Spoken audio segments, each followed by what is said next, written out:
Hi everyone, welcome back to my studio. It's Maria, and I have one question for you.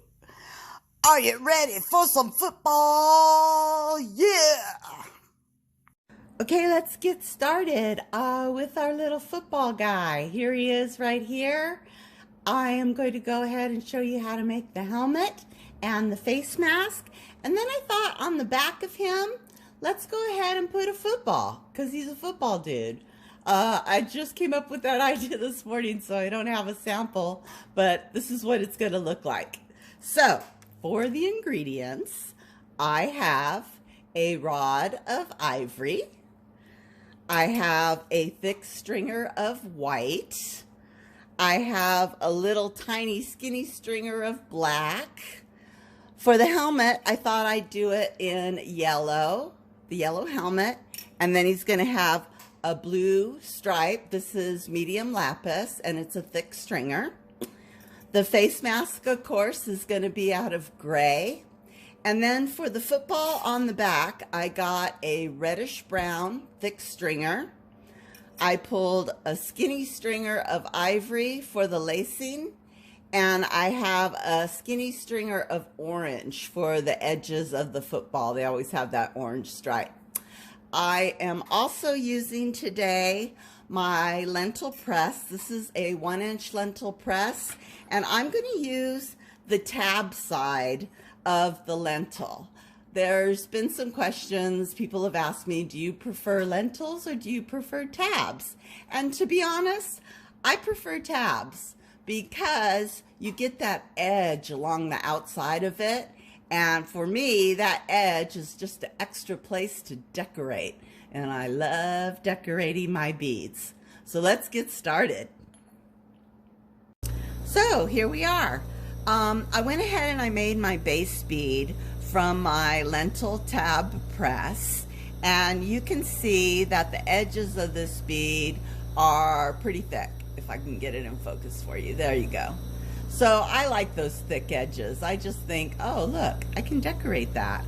I am also very, very famous for putting too much class in my presses. So I do spend some time shaping and flashing and reshaping and repressing till I get it right. But you know what? That's okay. There's always opportunities to improve, right?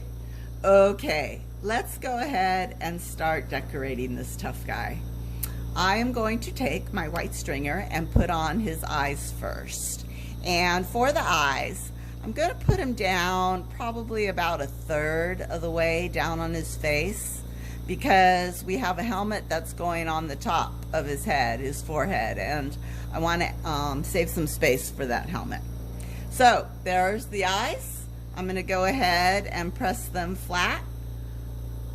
Googly eyes. I love my googly eyes. They give the little beads so much character. There we go. Now let's put in his pupils. I have my black stringer, and I am going to try to get his pupils in the center. Okay. Oh, got that one. Yay. And got that one. Yay.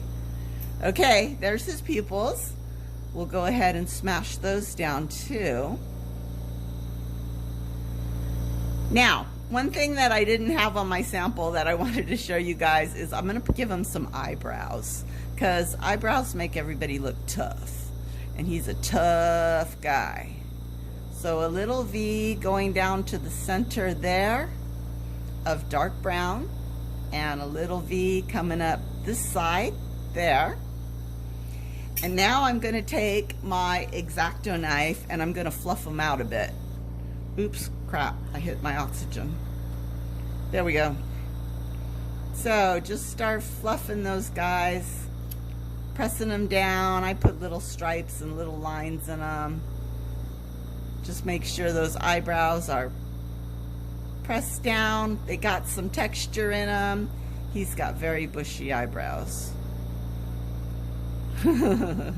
There he goes. He looks tough. Tough and gnarly. Okay, let's go ahead and do the nose. I have a stringer of the ivory, and I'm going to give him a nice bulbous nose right in the center of his face. There we go.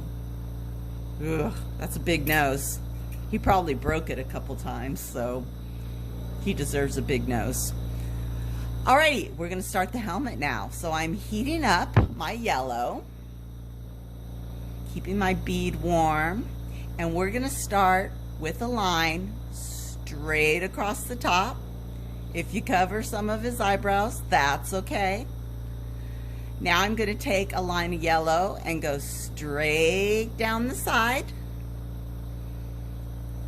And another line of yellow straight down the side. So you're giving him helmet hair, okay? I'm going to keep that yellow going along the side of the tab, just like that. And we got to cover up that ivory at the top. So here we go here. And then down the other side of the tab. There we go. So I want to make the helmet look like it's covering the sides of his head. All right, that looks pretty good. Let's get some more glass right at the top there. Okay, now I'm going to just take my dental tool with the little curvy end that I like, and we're just going to start shaping. So down here, go ahead, smush that glass down.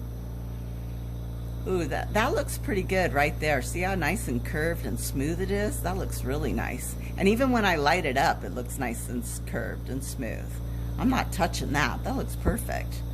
Let's get the top of his head, push it down, smooth it out. There we go. I want it even here on the sides, right where the mandrel is. And you can tell when you light up the glass how smooth it is or bumpy it is. So just smooth everything out. Nice and even. Yeah, this guy's got helmet hair. How many of you have woken up with helmet hair? I know I have. Cool. All right, let's just smooth that out a bit. Get these bumpies down.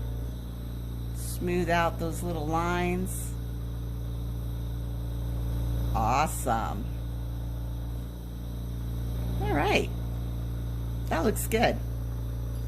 Okay, the next thing I'm going to do is put in that blue stripe at the top of the helmet. And, you know, I spend a lot of time trying to figure out the order to do things. And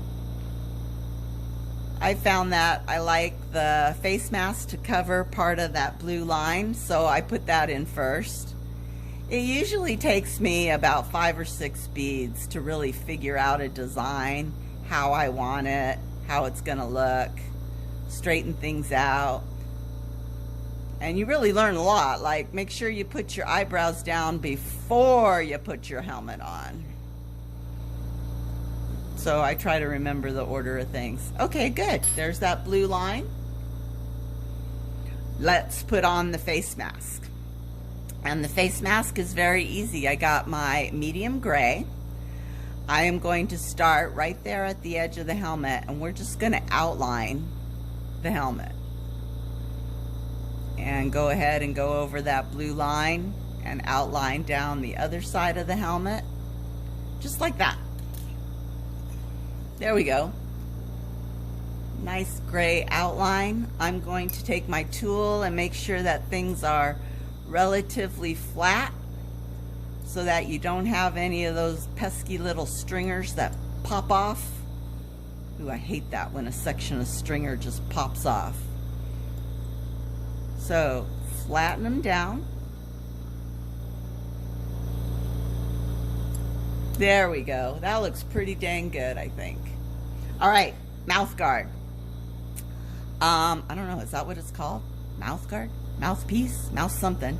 Anyway, from the outer edge of that first stringer we laid down, just go straight across. Just like that. It's a straight line. And do the same thing on the bottom. Just another straight line. Just like that. And if you want, you can put a dot right in the center to connect those two face guards. And then let's go ahead and flatten. flatten. I got one there that's a little thin, but that's okay. We'll straighten it out, sculpt it to what you think looks good. Make sure that that stringer is attached. Cool. All right, they're all fused into each other. That looks great. All right, now for his ear pads. I got my ivory back. Let's see if I can heat this up without a piece popping off. There we go. We're gonna get a blob on that ivory and we're gonna put it down right on the side of his face mask. One blob there. Get out your marver and press it flat. There, he's got an ear guard now. Cute. I'm gonna press it a little bit flat again, just kind of touch it up. All right, let's give him his other ear guard. On the other side, I got my blob going, and right there looks like a good spot. Pull it up, flame cut it off, and go ahead and marver it down. Yay! Awesome! That is a tough dude. All right, last thing I wanted to do just for kicks is to make that football on the back. I have my thick stringer of reddish brown, and we're gonna kind of make an eyeball shape. Just kind of nice curve, right like that. There we go. And the same thing going down the bottom, a nice curve. And it kind of reminds me of an eyeball. So now let's fill it in with that light brown. And again, don't worry about it. Just get some glass in there because we're going to smooth it all out with our marver. There we go. Smoosh it in, smoosh it in. Okay, I think I got all the places covered. I got my marver out and we're just going to start shaping. I think this kind of sculpture is called bas relief or bas relief, or it's a famous French technique. I think the French developed it, where you're kind of putting stuff down on a base and your design sticks out. And I really like this technique, this bas relief technique, low relief, because you can put things on your bead that normally you wouldn't want to put on, like wings and things that, I always call them things that stick out. So wings and horns and beaks and stuff like that. If you put it on a good base, then you know they're not going to pop off. All right, it's not the greatest football. It's probably not going to fly very well, but what can I say? There's our football shape. So the next thing I'm going to do is put those orange lines that are on the edges of the football. I have my orange stringer and I'm just going to put one stripe there and one stripe at this end. If I could stop shaking. All right, press it down. Press down the little edges and the little dots and straighten them out if you have to. Sculpting, sculpting, sculpting. Okay, and the last thing that goes on are the laces. And the lace is really easy. Just one stripe down the center, just like that. And then I'm gonna put 3 stripes across. And again, we're practicing that stringer control. Okay, there's our lacing. Make sure that the little knobs are pressed in so they don't pop off or break off or flake off. And there you go, you guys. That is a gnarly football player. Enjoy, have a great day. I'll see you next time.